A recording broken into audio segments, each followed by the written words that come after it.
நமது ஆண்டவராக இயேசு கிறிஸ்துக்குள் மிக அதிகமாக நேசிக்கப்படுகின்ற உடன் விசுவாச குடும்பங்களே, மீண்டுமாக இந்த மகிழ்ச்சி நிறைந்த டிசம்பர் மாதம் கடைசி வாரத்தில் இந்த 28ஆம் நாளில் கர்த்தருடைய ஆலயத்திலிருந்து உங்களை சந்திக்கிறேன். இந்த காலை நேர தியானத்தை நாம் ஆரம்பிக்கலாம். நமது ஆரம்பம் பிதா, குமாரன், பரிசுத்தாவியின் திரியேக நாமத்தில் உள்ளது. ஆமேன். ஜெபம் செய்வோம். மகா இரக்கமும் கிருபையும் நிறைந்த எங்கள் அன்பின் பரலோக பிதாவே, இதோ அந்த மகிழ்ச்சியும் குளிர்ச்சியும் நிறைந்த கர்த்தாவே, டிசம்பர் மாதம் 28ஆம் நாளுக்காய் நன்றி செலுத்துகிறோம். கடந்த இரவு முழுவதும் எங்களோடு இருந்தீர். கடந்த பகலிலே ஆண்டவரே, மீண்டும் ஒரு முறை கூட உம்முடைய கிறிஸ்து பிறப்பின் கர்த்தாவே நிகழ்வை நினைத்து பார்க்கவும், அவர் மாம்சத்தில் வெளிப்பட்டதை நினைவு கூறவும் கர்த்தர் கொடுத்த நல்ல ஆண்டவரை நேரத்திற்காக நன்றி செலுத்துகின்றோம். இந்த காலை நேரத்திலும் உம்முடைய இறை வசனத்தை நாங்கள் கேட்டு அதன்படி நடக்க கர்த்தர் கிருபை தாரும். அடியனை மறைத்து நிற்பேசும் ஆண்டவரே, இந்த காணொளி மூலமாய் பல நாடுகளில் உலகெங்கிலிருந்து கேட்டுக்கொண்டிருக்கிற பார்க்கின்றவர்களை ஆசீர்வதியும். அடியனோடு இணைந்து ஊழியத்தில் இருக்கின்றவர்களை ஆசீர்வதியும். அடியன் பணியாற்றுகிற திருச்சபையை, ஆண்டவர் வேலூர் கிறிஸ்துவத்திரன் திருச்சபையை ஆசீர்வதியும். தொடர்ந்து இந்த நாளின் இறை செய்தியின் வழியாய் உம்முடைய மக்களோடு நீர் பேசும், நீர் வழி நடத்தும். இயேசுவின் மூலம் ஜெபிக்கிறோம் நல்ல பிதாவே, ஆமென். ஆண்டவராக இயேசு கிறிஸ்துவுக்குள் மிக அதிகமாக நேசிக்கப்படுகின்ற உடன் விசுவாச குடும்பங்களே, நேற்றைய தினத்தில் நாம் மிகுந்த மகிழ்ச்சியோடு மீண்டும் நம்முடைய ஆராதனைக்கு கடந்து வந்தோம். நேற்றைய தினத்தில் நாம் ஒருவேளை ஏசாயா தீர்க்கதரிசியின் வழியாக மீண்டும் கிறிஸ்து பிறப்பின் மகிழ்வை கொண்டாடும்படியாக இஸ்ரவேல் மக்கள் அடைந்த வெற்றியை, விடுதலையை பற்றி நாம் அந்த 61ஆம் அதிகாரத்தில் நாம் பார்த்தோம்.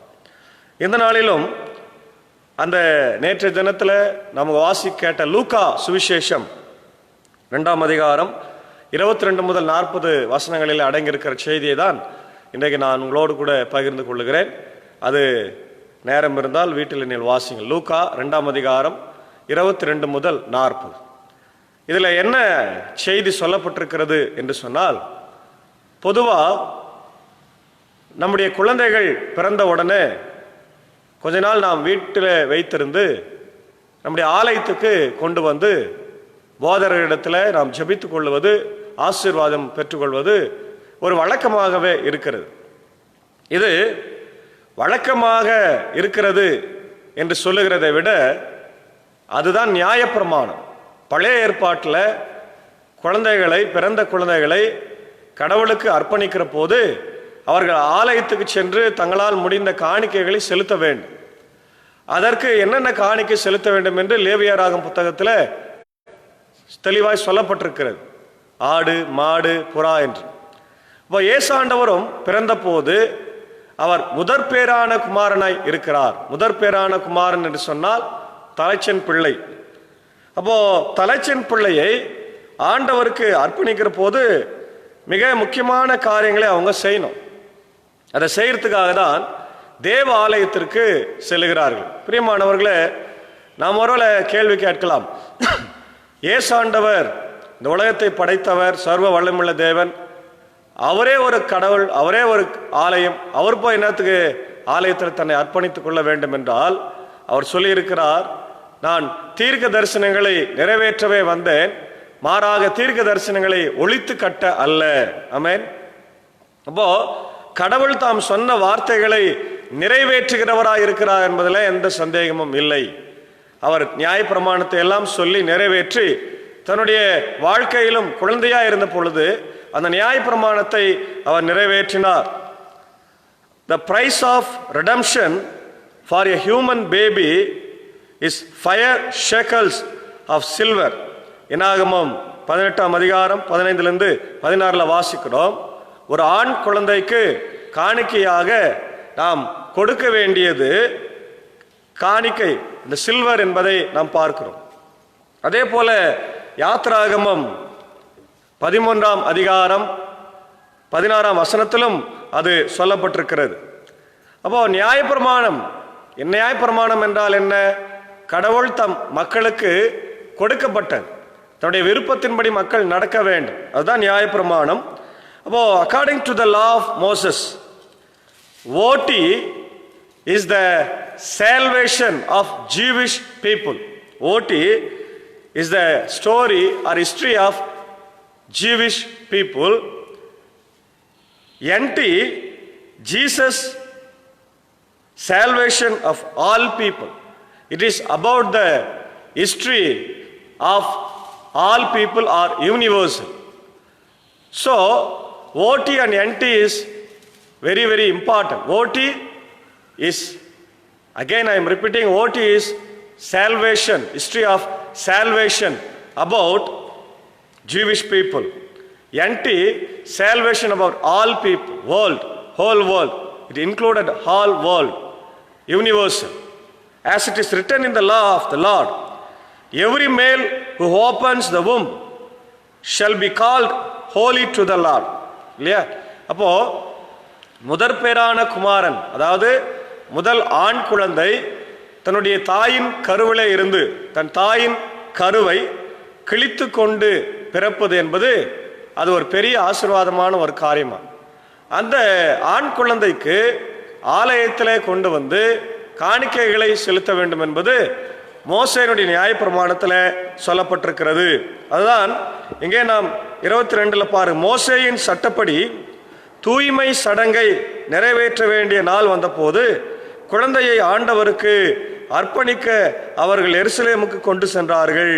ஏனெனில் ஆண் தலைப்பேறு அனைத்தும் ஆண்டவருக்கு அர்ப்பணிக்கப்படும் என்று அவருடைய திரு சட்டத்திலே எழுதியுள்ளது. அந்த சட்டத்திலே கூறியுள்ளவாறு ஒரு சோடி மாடப்புறாக்கள் அல்லது 2 புறா குஞ்சுகளை அவர்கள் பலியாக கொடுக்க வேண்டியதாய் இருந்தது என்று சொல்லப்படுகிறது. அன்பானவர்களே, இது கடவுளுடைய நியாயப்பிரமாணம். யாராயிருந்தாலும் கொடுக்க வேண்டும் என்பது மிக முக்கியமான ஒரு காரியம். அதற்கு ஏசாண்டவர் குழந்தையா இருந்த போதே நியாயப்பிரமாணத்துக்கு தன்னை அவர் கீழ்ப்படுத்தி கொண்டார். கலாத்தியர் 4:4 வாசிக்கிறோம். காலம் நிறைவேறின பொழுது கடவுள் தன் குமாரனை ஸ்திரீனிடத்தில் பிறந்தவராகவும் நியாயப்பிரமாணத்திற்கு கீழ்ப்பட்டவராகவும் அவரை அனுப்பினார் என்று வேதம் சொல்லுகிறார். அப்போ கடவுளா இருந்தாலும் தான் இந்த உலகத்திலே மனிதனாய் வருகிற போது நியாயப்பிரமாணத்திற்கு கீழ்ப்பட்டவர்களாக தன்னை மாற்றிக்கொண்டார். மோசே நியாயப்பிரமாணத்தை அவர் முற்றிலும் தன்னுடைய வாழ்க்கையில நிறைவேற்றினார் என்று சொன்னால் அது மிகையாக. அப்போ மேரி அண்ட் ஜோசப் 2 பேருமே நீங்க பார்க்கும்போது அவர்கள் ஏழைகள். அதனால்தான் அந்த ஒரு ஜோடி அந்த மாடப்புறாவையும் அல்லது அந்த பிஷன் என்று சொல்லப்படுகின்ற அந்த புறாக்களை கொடுக்கிறார்கள். அதே போல அந்த தூய்மை செய்ய வேண்டும் என்று இங்க 22-23 வாசிக்கிறோம். தூய்மை என்பது purification of the applies only to the mother. Purification of the applies only to the mother. அதாவது அம்மாக்கள், குழந்தையை பெற்றெடுத்திருக்கிற அம்மாக்களுக்கு, பெண்களுக்கு அந்த தூய்மை காரியங்கள் நடைபெறுவது வழக்கம். ஒருவேளை நமக்கு தெரியும், அந்த மகப்பேறு காலத்தில் அந்த பீரியட்ஸ் நடக்கும் இல்லையா, அது நின்ற பிறகுதான் அவங்கெல்லாம் ஆலயத்துக்கு போவாங்க. 15 நாள் 20 நாள் இருக்குன்னு சொல்லுவாங்க. அது நின்ற பிறகு அவங்க போவாங்க. இப்போ லேவியராகமம் 12ஆம் அதிகாரம் 1-8 நம்ம அதை பார்க்குறோம். The mother is considered unclean for 40 days. 40 நாள் அவங்க தீட்டுப்பட்டவர்கள் என்று சொல்லப்படுகிறது. அவங்க வீட்டில் இருக்கணும். Following the birth of a son or 80 days following the birth of a daughter. During the time she is prohibited from going to the temple or handling the holy objects. ஆலயத்துக்கு போக முடியாது, நல்ல காரியங்களுக்கு செல்ல முடியாது, நல்ல பொருட்களை தொட முடியாது. அப்போ அவங்க ஒதுக்கி வைக்கப்பட்டிருக்கிறாங்க. ஏறக்குறைய ஒரு 40 நாள் சாதாரணமா, இல்லைன்னா 80 நாள் என்று சொல்லப்படுகிறது. அப்போ மற்றது the other is the presentation in the temple, a consecration and redemption of the firstborn. ரெண்டாவது, அதை முடித்த பிறகு அவர்கள் முதல் பேரான குமாரனை பெற்றிருந்தால் நிச்சயமா முதல்ல அவன் தலைச்சன் பிள்ளையா ஆண் பிள்ளையா இருந்தா ஆலயத்துக்கு போய் கொடுக்கணும். அது யாத்திராகமம் 13ஆம் அதிகாரம் 1, 2, 11, 16 சொல்லப்பட்டிருக்கு. இது நியாயப்பிரமாணம். இதை யாரா இருந்தாலும் நிறைவேற்றணும் என்பது கடவுளுடைய கட்டளையா இருக்கிறது. அப்போ this signifying that the child is holy to the Lord. இது எதை காட்டுகிறது என்றால், பாவத்திலே பிறந்த மனிதனை மீண்டும் கடவுளோடு இணைத்துக் கொள்ளும்படியாக அங்கே மாற்றப்படுகிறதை, கடவுளோடு இணைக்கப்படுகிறதை இந்த சம்பவமாக நாம் பார்க்கிறோம். எகிப்திலே தகச்சின் பிள்ளைகளை கடவுள் கொன்று போட்டார் என்பது நமக்கு தெரியும். அப்போ அது ஒரு சாபம் என்று சொல்லப்படுகிறது. அப்போ இந்த சாபம், இந்த பாவம் இதெல்லாம் நம்ம பிள்ளைங்க மேல வரக்கூடாது என்பதற்காக கடவுளுக்கு தன் பிள்ளைகளை அர்ப்பணிக்கும்படியாக அவர்கள் கொண்டு போய் சேர்த்தார்கள் என்று சொல்லப்படுகிறது. இது மிக மிக முக்கியமான ஒரு நியாயப்பிரமாணமாக இருக்கிறது. அதனால அங்க மேரியும் ஜோசப்பும், மரியாளும் யோசேப்பும் கொண்டு போறாங்க. மிக மிக ஏழையாக இருக்கிறாங்க. அதனால்தான் அவங்க 2 புறா குஞ்சுகளை கொண்டு செல்கிறார்கள். பிரியமானவர்களே, உலகத்தை படைத்த ஆண்டவர், எல்லாம் அவருடையது, இந்த பூலோகமும் அவருடையது, அண்ட சராசரத்தை படைத்தவர், அவருக்கோ அங்க கொடுப்பதற்கு காணிக்கை இல்லை. பாத்தீங்களா, மனுஷகுமாரனுக்கோ தலை சாய்க்க இடமில்லை என்று வேதம் சொல்லுகிறது. முயல்களுக்கு, நரிகளுக்கு இல்லையா குழிகள் உண்டு, ஆகாயத்து பறவைகளுக்கு கூடுகள் உண்டு.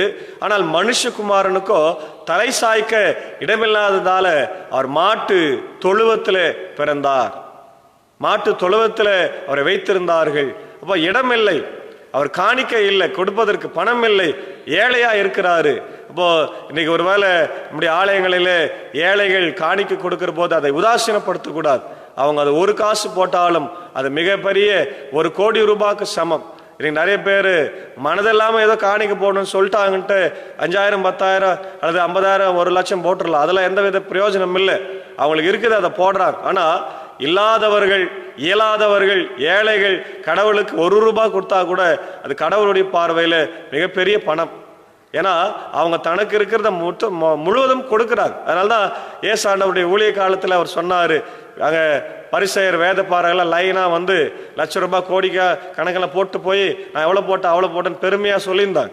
ஆனா ஏழை விதைவோ அடுத்த வேலைக்கு சாப்பாட்டுக்குன்னு வைத்திருந்த 2 காசை போடும்போது ஆண்டவர் தன் சீடர்களுக்கு சொல்றாரு, இந்த 2 குரூப்ல இந்த ஏழை விதவை தான் கடவுளுக்கு ஏற்புடைய காணிக்கை போட்டிருக்கிறாள். ஏன்னா அவ தனக்காக வைத்திருந்த காணிக்கை கொடுத்துட்டான்னு சொல்றார். அப்போ கடவுளுக்கு கொடுப்பது எவ்வளவு கொடுக்குறன்றது அவசியம் இல்லை, கொடுக்கணும். காணிக்கை கொடுக்காமலே இருக்கக்கூடாது. நிறைய பேர் ஆலயத்துக்கு வரவர்கள் நம்ம காணிக்கையை கொடுக்காம இருக்கிறாங்க, காணிக்கை போடாமல் இருக்கிறாங்க. அது தவறு. கடவுளுக்காக காணிக்கையை நாம் கொடுப்பது மிக மிக அவசியம். அது நம்மை அர்ப்பணிப்பதற்கு சமமாக இருக்கு. அதனால்தான் ஆலயங்களிலே நம்ம பிரசங்கம் முடிஞ்ச பிறகு ஏன் காணிக்கை எடுக்கிறேன்னு சொன்னா, கடவுளுக்காக என்னையே நான் அர்ப்பணிக்கிறேன் என்ற ஒரு அர்த்தம் இருக்குது. அதுல 2வது ஆலயத்தினுடைய தேவைகளுக்காக நான் காணிக்கை கொடுக்கிறேன், கடவுளுக்கு கொடுக்கிறேன், கடவுளுக்கு கொடுக்கிறேன் என்கின்ற ஒரு அர்த்தம் இருக்கிறது. அதே போல இங்க லூக்கா 2:25-32 நீங்க பார்த்தீங்கன்னா இங்க ஒரு அழகான ஒரு மனிதனை பற்றி நாம் பார்க்கிறோம். அது யாருன்னு பார்த்தீங்கன்னா, அப்போது எருசலேமிலே சிமியோன் ஒருவர் இருந்தார். அவர் நேர்மையானவர், இறைப்பற்று கொண்டவர், இஸ்ரவேலுக்கு வாக்களிக்கப்பட்ட ஆறுதலை எதிர்பார்த்திருந்தவர், தூய ஆவியை அவர் பெற்றிருந்தார். ஆண்டவருடைய மேசியாவை காணும் முன் அவர் சாக போவதில்லை என்று தூய ஆவியால் உணர்த்தப்பட்டிருந்தார்.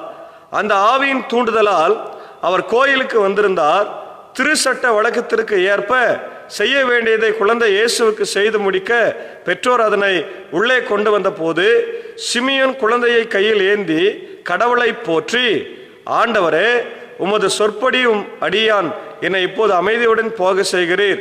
ஏனெனில் மக்கள் அனைவரும் காணுமாறு நீர் ஏற்பாடு செய்துள்ள உமது மீட்பை என் கண்கள் கண்டு கொண்டன.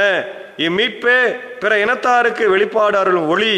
இதுவே உம் மக்களாகிய இஸ்ரவேலுக்கு பெருமை என்று ஆண்டவரை குழந்தையை கையில ஏந்து கொண்டு வயதான சிமியோன் தாத்தா பாட்டு பாடுறார், கடவுளை துதித்து பாடுறார். ஆம் பிரியமானவர்களே, இன்றைக்கு சிமியோன் தாத்தாவை நாம் பார்க்கும்போது சிமியோன் அங்கே வேதத்தில் சொல்லப்பட்டிருக்கிறார். He was a righteous and devout man. அவர் நீதிமானாய், உத்தமனாய், நல்லவனாய் இருந்தார். அதே நேரத்தில் ஒரு பக்திமானாயும் இருக்கிறார் இல்லையா? He is waiting for Jesus Christ. He is looking for the consolation of Israel.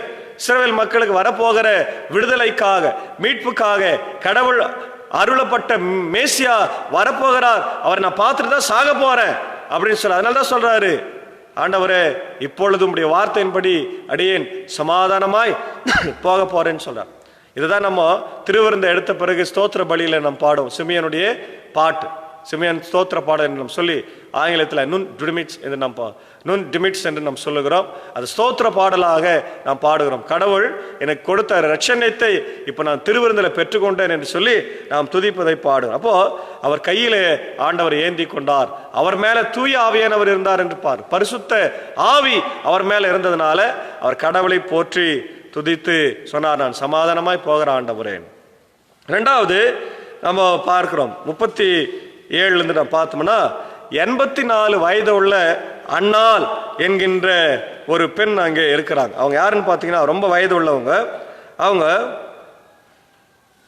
Asher குலத்தை சேர்ந்த பானுவேலின் மகளாகிய அன்னா என்னும் ஒரு இறைவாக்கினர். She is a ப்ராஃபட்டஸ். அவர் வயது முதிர்ந்தவர். மணமாகி 7 ஆண்டுகள் கணவரோடு வாழ்ந்து பின் கைம்பின் ஆனவர். கைம்பின் என்று சொன்னால் விதவை. அவருக்கு வயது 84. அவர் கோவிலை விட்டு நீங்காமல் நோன்பிருந்து மன்றாடி அல்லும் பகலும் திருப்பணி செய்து வந்தார். அவரும் அந்த நேரத்தில் அங்கு வந்து கடவுளை புகழ்ந்து எருசலேமின் மீட்புக்காக காத்திருந்த எல்லாரிடமும் அக்குழந்தையை பற்றி பேசினார் என்று சொல்லப்படுகிறது.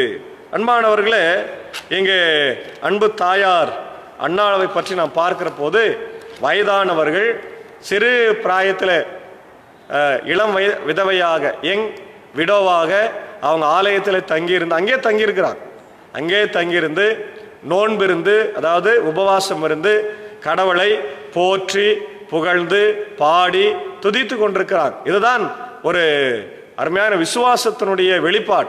பிரியமானவர்களே, இன்னைக்கு நம்ம 1 மணி நேரம் 2 மணி நேரம் கோயிலுக்கு வர்றதுக்கு கஷ்டப்படுறோம். ஆனால் அங்கே சிமியோன் தாத்தாவும் அருமையான அண்ணா பாட்டியோ அங்கே உக்காந்து இருக்கிறாங்க, ஆலயத்திலே இருக்கிறாங்க, தங்கி இருக்கிறாங்க இல்லையா? கடவுளை பார்க்கணும், கடவுளுடைய மீட்பை நான் என் கண்கள் பார்க்க வேண்டும், பார்த்து நான் சொல்ல வேண்டும் சொல்லி அந்த வயதான காலத்தில் உட்கார்ந்து விசுவாசத்தோடு பக்தியோடு இருக்கிறாங்க. இயேசு குழந்தையை கையில் ஏந்தி பார்த்த பிறகு அவர்கள் மிகுந்த சந்தோஷத்தோடு அந்த மக்களுக்கெல்லாம் அறிவிக்கிறதை பார்க்கிறோம். பிரியமானவர்களே, இன்னைக்கு நாமும் கூட நம்முடைய குழந்தைகளை ஆலயத்திற்கு கொண்டு வந்து அர்ப்பணிக்க வேண்டும். அதுதான் நம்ம ஜபத்தில் வைக்கிறோம். குழந்தை பிறந்த பிறகு உடனடியாக நம்ம ஆலயத்திற்கு கொண்டு வந்து பிரதிஷ்டை செய்கிறோம், ஞானஸ்நானம் கொடுக்கிறோம் இல்லையா? குழந்தை ஞானஸ்நானம் என்பது ஏற்கனவே சொல்லியிருக்கிறேன், ஆண்டவரே சொல்லியிருக்கிறார். சிறு பிள்ளைகள் இடத்தில் வருவதற்கு இடம் கொடுங்கள், பரலோக ராஜ்யம் அப்படிப்பட்ட தடை பண்ணாதீர்கள் என்று சொல்லியிருக்கிறார். ஆகவே இந்த குழந்தைகளை கடவுளுக்கு நாம் அர்ப்பணிப்போம், நியாயப்பிரமாணத்துக்கு கீழ்ப்படிவோம். இயேசு ஆண்டவரும் கடவுளாக இருந்தாலும் தன்னை நியாயப்பிரமாணத்துக்கு அவர் கீழ் அடக்கி கொண்டதினாலேயே இந்த உலகத்திற்கு மீட்பு அனுப்பினார். தொடர்ந்து ஆண்டவரே இந்த நம்முடைய வாழ்க்கையில மிகப்பெரிய இரட்சகராக மீட்பராக இருக்கிறார் என்பதை உணர்ந்து ஆண்டவரே நியாயப்பிரமாணத்திற்கு கீழ்பட்டிருக்கிறார் என்று சொன்னால் அப்ப நம்ம எப்படி இருக்கணும்? கடவுளுடைய வார்த்தைக்கு, அவர் சொன்ன வார்த்தைக்கு அவரே கீழ்பட்டிருக்கிறார்னா அப்ப நம்ம எப்படிப்பட்ட மக்களாக இருக்க வேண்டும்? கடவுளுடைய வார்த்தையை நம்முடைய வாழ்க்கையில நாம் கேட்டு நிறைவேற்றுகிற மக்களாக, கீழ்ப்படுகிறவர்களாக. ஏசாண்டவர் சொல்றாரு, தீர்க்க தரிசனங்களை நான் ஒழிக்க அல்ல நிறைவேற்றவே வந்தேன் என்று சொல்லியிருக்கிறார். ஆகவே அந்த வார்த்தையின்படி நாம் தொடர்ந்து வாழ கர்த்தர் இந்த நாளிலே நம்மை ஆசீர்வதித்து காப்பாராக. ஆமென். எல்லா புத்திக்கு மேலான தெய்வீக சமாதானம் நம்முடைய இருதயத்தின் சிந்தனைகளை ஆண்டவராக இயேசு கிறிஸ்துவுக்குள் காத்துக்கொள்வதாக. ஆமென். எங்களை நேசிக்கிற நல்ல தகப்பனே, இதோ இந்த மனமகிழ்ச்சியான காலை நேரத்தில் ஆண்டவரே உம்முடைய சமூகத்தை நோக்கி நாங்கள் மீண்டும் பார்க்கிறோம். உம்முடைய பிறப்பின் பண்டிகையை கொண்டாடினோம். உம்முடைய மாமிச வெளிப்பாடுதல்னாலே நீர் எங்களுக்கு கொடுத்த ரட்சிப்பின் மீட்பை அனுபவத்தை பெற்றிருக்கிறோம். ஆண்டவரே, விசேஷமாக இந்த காலை நேரத்தில் ஆண்டவரே நீர் மனிதனாய் பிறந்தாலும் நியாயப்பிரமாணத்தை நிறைவேற்றுகிற ஆண்டவராய் இருக்கிறீர் ராஜா. அதற்காக கோடான நன்றி செலுத்துகிறோம். இது எங்களுக்கெல்லாம் ஒரு ரோல் மாடலாக, அறைகோவலாய் இருக்கிறது. நாங்கள் யாராக இருந்தாலும் கடவுளுடைய பிள்ளைகள் என்று சொல்லிக்கொண்டு மார்த்தட்டி கொண்டிருப்பது மிகப்பெரிய முக்கியம் அல்ல. நியாயப்பிரமாணத்தை நிறைவேற்றுகிற மக்களாய் வாழ்வதுதான் மிகப்பெரிய அவசியம் என்பதை உணர்ந்து நன்றி செலுத்துகிறோம் கர்த்தா. இந்த நாளில கூட நீர் குழந்தையா இருக்கிற போது எருசலேம் தேவாலயத்திற்கு சென்று நியாயப்பிரமாணத்தை ஆண்டவரை நிறைவேற்றுகிற ஆண்டவரே உம்முடைய தாய் தகப்பனை பார்க்கிறோம். ஏழையான ஒரு தாய் தகப்பன், இந்த உலகத்திலே புறந்தள்ளப்பட்ட ஒரு தாய் தகப்பன். ஆனாலும் அவர்களை நீர் ஆண்டவரை உம்முடைய தாய் தகப்பனாய் தெரிந்து கொண்டு அவர்களை கௌரவப்படுத்தியிருக்கிறேன், நன்றி செலுத்துகிறோம். கர்த்தர், நாங்கள் கூட இந்த காலகட்டத்தில் ஆண்டவர் நியாயப்பிரமாணத்தை வார்த்தையை நிறைவேற்றுகிற மக்களாய் வாழ கர்த்தர் கிருபை தர வேண்டுமாய் கெஞ்சி மன்றாடும். இதோ கர்த்தாவை இந்த காணொளி மூலமாய் இந்த நாளிலே பார்த்து கேட்டுக்கொண்டிருக்கிற மக்களுக்காக ஜெபிக்கிறோம். சிமியோன் தாத்தாவை போல, அண்ணா பாட்டியை போல நாங்களும் கூட ரட்சிப்பின் அனுபவத்தை எங்கள் கையில ஏந்தி கொண்டு, ஆண்டவர் எங்களோடு கூட இருக்கிறார், ரட்சணத்தை எங்கள் கண்கள் கண்டன, நான் சமாதானமாய் போக போறேன் என்று சொல்லி சிமியோன் தாத்தா பாடினது போல, அண்ணா பாட்டி பாடினது போல நாங்களும் கூட பாடி ஆண்டவரை வாழ்த்தி ஆண்டவருடைய ரட்சணத்தை எல்லா மக்களுக்கும் எங்கள் வாழ்க்கையின் வழியாய் கூறி அறிவிக்க கர்த்தர் கிருபை தார். நாளிலே ஆண்டவர் இந்த வார்த்தைகளை கேட்டுக்கொண்டிருக்கிற உலகத்தில் இருக்கிற எல்லா மக்களும் என் தேவன் ஆசீர்வதிப்பார். ஆண்டவர், உலக நாடுகளில் இன்றைக்கு லாக்டவுன் அறிவிக்கப்பட்டு அநேக மக்கள் கிறிஸ்துமஸை கொண்டாட முடியல, ஆலயத்துக்கு போக முடியல, மிகுந்த வேதனையோடு இருக்கிறாங்க. எல்லாம் கண்ணோக்கி பாரும். நோய் தொற்று குறைய கர்த்தர் உதவி செய்யும். மருந்துகள் பலனளிக்க ஆண்டவர் உதவி செய்யும். ஆண்டவர், அரசாங்கம் இதற்காக முயற்சிகள் எடுக்கும்போது திவ்ய பிரசன்னம் தங்கியிருக்கட்டும் ராஜ். அதே போல ஆண்டவரே, இந்த நாளில அடியேன் பணியாற்றி கொண்டிருக்கிற வேலூர் கிறிஸ்து லுத்தரன் திருச்சபையின் மக்களுக்காக, குடும்பங்களுக்காய், பொறுப்பாளர்களுக்காய் ஆண்டவர் ஜெபிக்கிறோம். எல்லாரையும் ஆசீர்வதியும். அடியனுடைய இந்த ஊழியத்தில் இருக்கின்ற மரியாதைக்குரிய அன்பரசன் சாருக்காக, ஆண்டவரை அக்காவுக்காக, பிள்ளைகளுக்காக, கோயில் பிள்ளை ராஜனுக்காய் குடும்பத்திற்காக, ஆனந்தராஜனுக்காய் குடும்பத்திற்காக ஜெபிக்கிறோம். ஆண்டவரை குடும்பங்களை ஆசீர்வதியும். இது அந்த வருஷத்தினுடைய கடைசி நாட்களில் இருக்கிற எங்களை பாதுகாத்து வழிநடத்த ராஜன், நோய் தொற்றிலிருந்து விடுதலை செய். ஆண்டவர், தொடர்ந்து ஒவ்வொரு நாளும் இந்த காணொலி மூலமாய் பார்த்து விசுவாசித்து கேட்டுக்கொண்ட ஆண்டவரை மக்களுக்காக ஜெபிக்கின்றோம். யாரெல்லாம் வியாதியில, பலவீனத்திலே, துன்பத்திலே, கைவிடப்பட்ட நிலையில படுக்கையில் இருக்கிறார்களோ எல்லாருக்கும் சுக பலன் ஜீவனை தார். குறிப்பாக டாக்டர் சாமுவேல் மார்ட்டின் எங்களுக்காக ஜெபிக்கிறோம். பிலிப்பைன்ஸ்ல இருந்து பார்க்கிற போது நம்முடைய கிருபை அவரோடு கூட தங்கியிருந்து வழி நடத்தட்டும். அதே போல தம்பி மார்ட்டின் லூத்தருக்காக ஜெபிக்கிறோம், பலப்படுத்தும்.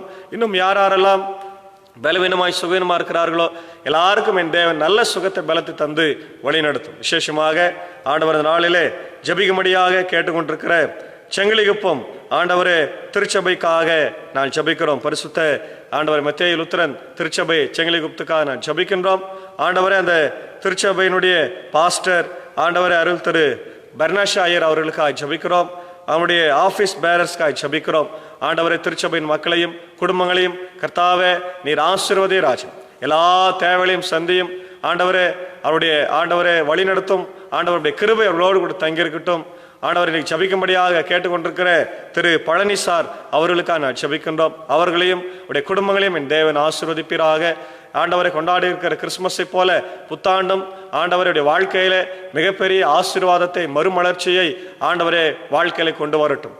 அவர்கள் கட்டியிருக்கிற புதிய ஆலயத்தை கூட ஆசீர்வதியும். அந்த ஆலயம் மீண்டும் திறக்கப்பட கர்த்தர் கிருபை தர வேண்டுமாய் கெஞ்சி மன்றாடுகிறோம். தொடர்ந்து கர்த்தாவே அடியனோடு தொடர்ந்து இந்த ஊழியத்தில் உழைத்து கொண்டிருக்கிற ஆண்டவர் எல்லா மக்களையும், குறிப்பாக அடியனுடைய சபையில் இருக்கிற பொறுப்பாளர்களையும், ஆண்டவரையுடைய ஆம்பூர் கண்கடையில் உத்தரன் திருச்சபையுடைய ஆயர் பொறுப்பாளர்களையும் கர்த்தர் ஆசீர்வதிக்க வேண்டுமாய் ஜெபிக்கிறோம். இன்னும் யாரெல்லாம் இந்த காணொலி மூலமாய் பார்த்து எங்களுக்கு ஜெபம் வேண்டும் என்று சொல்லிக் கொண்டிருக்கிறார்களோ எல்லாருக்கும் ஆண்டவரை நான் சேர்த்து ஜெபிக்கிறோம். பெயர் தெரியாத, முகம் தெரியாத எல்லாரையும் தேவன் ஆசீர்வதிக்கிறார், சந்திப்பீராக. ஆண்டவரே, என்னுடைய இந்திய தேசத்திற்காக ஜனாதிபதி, பிரதமர், இப்படி முன்களத்தில் பணியாற்றுகிற மருத்துவர்கள், செவிலியர்கள், காவல்துறை, தூய்மை பணிகளுக்காக ஜெபிக்கிறோம். இந்த கொரோனா வைரஸ் செகண்ட் வேவ் இப்படி இந்திய தேசத்தில் ஆண்டவர் பரவாதபடி, அதனால தாக்கம் வராதபடி பாதுகாத்துரும். அவருடைய இந்திய சுவிசேஷ லுத்தரன் திருச்சபைக்காக, 3 சபை சங்கங்களுக்காக, போதக பிதாக்களுக்காக, குடும்பங்களுக்காக ஜெபிக்கிறோம். எல்லாரையும் கர்த்தர் ஆசீர்வாதம். இந்த பண்டிகை காலம் அவங்களுக்கு ஆசீர்வாதமா இருக்கட்டும். இது வெறும் பண்டிகையாக நாங்கள் கொண்டாடாமல் ஆண்டவரை ரியல் கிறிஸ்துமஸ் ஆகவும், ஆண்டவரை புத்தாண்டை நாங்கள் வரவேற்கத்தக்கதாக கர்த்தாவை ஆயத்தமாக இருக்க, மனமாற, புது வாழ்க்கை தர, கனி தருக கிருபை தான். ஆண்டவராக இயேசுவின் மூலம் ஜெபிக்கிறோம். ஜெபம் கேளும் நல்ல பிதாவே, ஆமென். நமது ஆண்டவராக இயேசு கிறிஸ்துவின் கிருபை, பிதாவாகிய கடவுளின் அன்பு, பரிசுத்த ஆவியானவர் நம் அனைவரோடு கூட தங்கியிருப்பதாக. ஆமென்.